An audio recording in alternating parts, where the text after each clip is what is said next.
आज जो press conference है उस प्रेस कॉन्फ्रेंस के माध्यम से एक विशेष जानकारी जो अपेक्षित भी थी वो देने का प्रयास है। मैं आपको बहुत छोटे में ब्रीफ कर दूं और मैं अपनी बातों को रखने के बाद 5 मिनट में मैं आपसे चाहूंगा कि आपके मन में कोई प्रश्न हो तो प्रश्न आप मुझसे पूछ सकते हैं। 5 मिनट में अपने आपको ब्रीफ कर दूं। जैसा कि 7 मार्च 2019 को एक नोटिस के माध्यम से पंकज चौधरी आईपीएस को सेवा विमुक्त किया गया, जिस प्रकार से सेवा विमुक्त किया गया वो निहायत एक पक्षी, अन्यायपूर्ण और पूरी तरह साजिश से प्रेरित एक प्रक्रिया थी। अब चूंकि मामला ऑलरेडी कोर्ट में विचाराधीन है तो मैं ज्यादा उन बिंदुओं में फैक्ट्स में नहीं जाना चाहूंगा। न्यायालय पे मुझे पूरा भरोसा है और मुझे उम्मीद है कि एक पक्षी जो कार्रवाई हुई है, जो साजिशन जो कार्रवाई हुई है, उस पे सारे पहलुओं को दृष्टिगोचर करते हुए न्याय मिलेगा। दूसरी चीज, जो 14 मार्च 2019 को मैंने जयपुर से एक प्रेस कॉन्फ्रेंस की थी, प्रेस कॉन्फ्रेंस के माध्यम से मैंने ये बताया कि पंकज चौधरी जो कि 7 मार्च के नोटिस के बाद सेवा से विमुख हैं, तो एक समान नागरिक के रूप में उनकी भूमिका जो है समाज के बीच में वो देना चाहते हैं, तो राजनीतिक पारी की मैंने घोषणा की थी। 14 मार्च को ही मैंने बताया था कि 7 लोकसभा सीटें पश्चिम राजस्थान से मैं किसी एक की दावेदारी करूंगा। मैं आज 26 मार्च है और 14 मार्च को ही मैंने बताया था कि अप्रैल फर्स्ट वीक में मैं आपको बताऊंगा किस पार्टी, किस बैनर, किस विचारधारा, किसके साथ पंकज चौधरी आगे प्रोसीड करेंगे। आज की जो बात है उसमें मैं आपको स्पष्ट कर देना चाहता हूं कि पंकज चौधरी बाड़मेर जैसलमेर लोकसभा सीट से चुनाव लड़ेंगे। दूसरी चीज, पंकज चौधरी 8 अप्रैल 2019 को अपना नामांकन भरेंगे और 8 अप्रैल में इसलिए कह रहा हूं कि 8 अप्रैल मेरा जन्म दिवस भी है, तो उस दिन मैं अपना नामांकन भरना चाहूंगा और पूरी उम्मीद के साथ है कि उसके पहले जो है, जैसा कि आपका स्वाभाविक प्रश्न हुआ किस पार्टी से, किस बैनर के तले आप लड़ेंगे, वो तब तक डिसाइड हो चुका होगा। जो जहां तक पश्चिम राजस्थान से लड़ने की बात है, राजनीति में आने की बात है, राजनीति में आने के पीछे सीधी सी बात है, मैंने कई प्रेस कॉन्फ्रेंस में ये बातें कही हैं कि पंकज चौधरी वो शख्स हैं जो पिछले 5 सर्विसों में अपराध और भ्रष्टाचार के खिलाफ एक लड़ाई रखी है, व्यवस्था के अंदर रहते हुए जो है पुरजोर विरोध किया है, पुरजोर कोशिश की है। कोशिश इसलिए की है कि पंकज चौधरी एक लोकसेवक की भूमिका में लोगों की सेवा करना चाहते हैं और चाहते रहेंगे। क्योंकि आज के डेट में पंकज चौधरी पुलिस अधिकारी के रूप में नहीं है, लेकिन मैं अपना मानता हूं कि जो 5 सर्विसेज मैंने, चाहे वो भारत सरकार की हो, चाहे राजस्थान सरकार की हो, चाहे उत्तर प्रदेश सरकार की, मैं संतुष्ट हूं। और मुझे लगता है कि शायद अब वो समय है जिसमें मैं समाज के बीच में, अपने लोगों के बीच में जाके, अपने उनके विश्वास को, उनकी समझ के बीच में जाके मैं अपनी भूमिका का निर्वहन करना चाहता हूं, एक सिंपल एक समाज सेवक के रूप में। जो जहां तक बात है कि मैं क्या करूंगा, किस रणनीति के साथ आ रहा हूं, किस विजन के साथ आ रहा हूं, तो बिल्कुल सीधा साधा है। पंकज चौधरी कोई राजनीतिक नहीं है। पंकज चौधरी एक वो ऐसे सहज और निष्पक्ष अधिकारी हैं जो कि आम जनता के बीच के ही अपने को कड़ी मानते हैं, एक आम नागरिक मानते हैं। और सिंपल सी 11 बातें हैं जो कि मैं पश्चिम राजस्थान को मैंने महसूस किया है।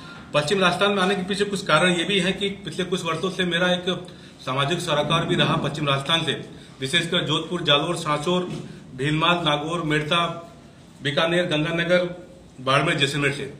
और कहीं न कहीं मेरी एक जॉब में जब एसपी जैसलमेर था तो मुझे यहाँ बहुत सी चीजें सीखने को मिली, समझने को मिली, जिसमें ये मैंने पाया कि कहीं न कहीं यहाँ के युवाओं को राष्ट्र प्रेम, राष्ट्र के एक प्रेरक कड़ी के रूप में शामिल करने एक बहुत बड़ी चुनौती है।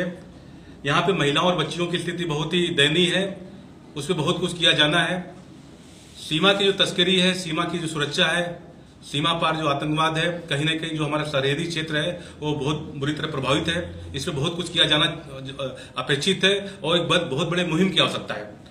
इसके अलावा जो सांस्कृतिक धरोहर है हमारे पश्चिम राजस्थान में, चाहे वो जैसलमेर हो, जोधपुर हो, बाड़मेर हो, इन पे विशेष प्रयास की आवश्यकता है, इन पे विशेष ध्यान की आवश्यकता है। और इसके अलावा जो युवा है, कहीं न कहीं पश्चिम राजस्थान का युवा बहुत प्रतिभाशाली है, बहुत हुनर इसमें। और पिछले कुछ वर्षों से मैं देख रहा हूं कि यहाँ की महिलाएं जो कि बहुत टैलेंटेड हैं, उनको एक मंच मिल रहा है राष्ट्रीय स्तर पे, राज्य स्तर पे, और एक अच्छा प्लेटफॉर्म मिल रहा है। यहाँ के युवा काफी अच्छे बच्चे जो है वो IAS IPS में चयनित हो रहे हैं, काफी एक अच्छी प्रेरणा मिल रही है। लेकिन अभी भी बहुत दूरियां बाकी है, गैप बहुत बाकी है। पश्चिम राजस्थान जो है एक ऐसा क्षेत्र है जहां पे कि संभावना तो है, लेकिन दूर दूर तक जो है विकास कह लीजिए, इंफ्रास्ट्रक्चर कह लीजिए, बच्चियों की स्थिति कह लीजिए, युवाओं की स्थिति कह लीजिए, वो अभी भी चिंतनीय है। इसके अलावा पंकज चौधरी को देखें तो मेरी हमेशा प्राथमिकता रही कि अपराध पे सख्ती रहे, भ्रष्टाचार पर नियंत्रण रखे। और जो राजस्थान पुलिस का जो स्लोगन है, आम जन में विश्वास, अपराधियों में, मैंने हमेशा पाया है, पुलिस की नौकरी में भी रह के पाया है। और मैं बेबाकी से पहले भी कहता रहा हूं, अभी कह रहा हूं कि पुलिस आम जन में विश्वास बनाने में पूरी तरह सक्षम नहीं हो पा रही है। उसको विश्वास बनाने रखने के लिए बहुत बड़ी चुनौती है और आने वाला समय जो है ये आसान नहीं है कि आप आम जनता के बीच विश्वास पैदा कर लें, क्योंकि इसके पीछे कई कारण है। जो है मैं इन कारणों का खुलासा नहीं करूंगा, लेकिन बहुत सी बातें हैं जो कि कहीं ना कहीं पब्लिक और पुलिस के बीच में बाधक के रूप में काम कर रही है। दूसरी बात, अपराधियों में खौफ कैसे पैदा होगा। जो है अगर सही नीयत से अगर कोई काम नहीं करेगा, सही विजन से काम नहीं करेगा, निडरता से काम नहीं करेगा, तो अपराधियों में खौफ कभी नहीं पैदा कर सकता। जो है तो ये वो कड़ियां हैं जो एक दूसरे से पूरक भी हैं और एक दूसरे से दूर भी हो रही है। जो है अपराधियों में खौफ होगा तो आम जन में विश्वास पैदा होगा। इसके अलावा एक जो हमने मुहिम चलाई है, 14 मार्च से मैंने घोषणा की थी, आपको प्रेस नोट मिल गया होगा, जिसमें मैं डिसाइड किया था कि प्रत्येक माह राजस्थान के एक भ्रष्ट आईएएस और एक भ्रष्ट आईपीएस का मैं खुलासा करूंगा। जो हमने एक भ्रष्ट आईपीएस का खुलासा जोधपुर के प्रेस कॉन्फ्रेंस में की, पूरे तथ्यों के साथ, पूरे दस्तावेजों के साथ।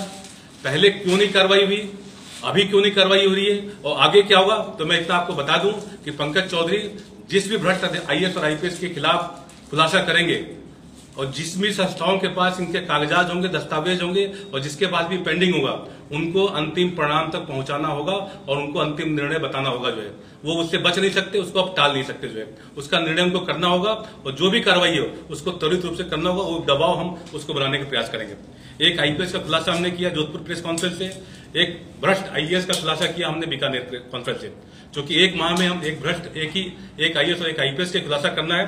तो अगले माह अप्रैल के मिड में हम एक तीसरे भ्रष्ट आईपीएस का और चौथे भ्रष्ट आईएएस का मैं खुलासा करूंगा। जो रही बात पश्चिम राजस्थान से लड़ने की, तो मैं कोई पॉलिटिशियन नहीं हूं, मेरा कोई जाति समीकरण नहीं है, मेरी कोई ज्यादा समझ नहीं है। मैं सिर्फ लोगों के बीच में आज के समय जाके अपने आप को मैं रख रहा हूं और मेरा सिर्फ इतना कहना है कि मैं ना तो मैं आप लोगों के बीच में जीतने आया हूं, ना तो हारने आया हूं। वक्त ऐसा है कि मुझे लड़ना है और मैं लड़ने के लिए आपके बीच आ रहा हूं। और मैं चाहूंगा कि आप सभी बाड़मेर जैसलमेर के लोगों का अगर मुझे वो कहीं ना कहीं चयनित करते हैं, तो मेरे बहुत से विजन है, बहुत से मेरे दिमाग में बातें हैं। और पंकज चौधरी ऐसा शख्स है जिसे बताने की जरूरत नहीं है, जिसको परखने की जरूरत नहीं है, जिसको समझने की जरूरत नहीं है। ऑलरेडी हमने आपके बीच में रह के हमने अपने आप को आपके सामने रखा है, अपने को सामने साक्षात रखा है और अपनी जो भी हमारी फीलिंग्स है उस फीलिंग्स को हमने रखा है। और देश प्रेम मेरे लिए बहुत अहम है। पंकज चौधरी के लिए अगर देश के बीच में कोई भी आता है तो पंकज चौधरी उसके लिए किसी भी लेवल पर जाकर उससे फाइट कर सकता है। मैं इन्हीं बातों से अपनी बातों को आपके सामने रख के अपनी बातों को विराम देता हूँ।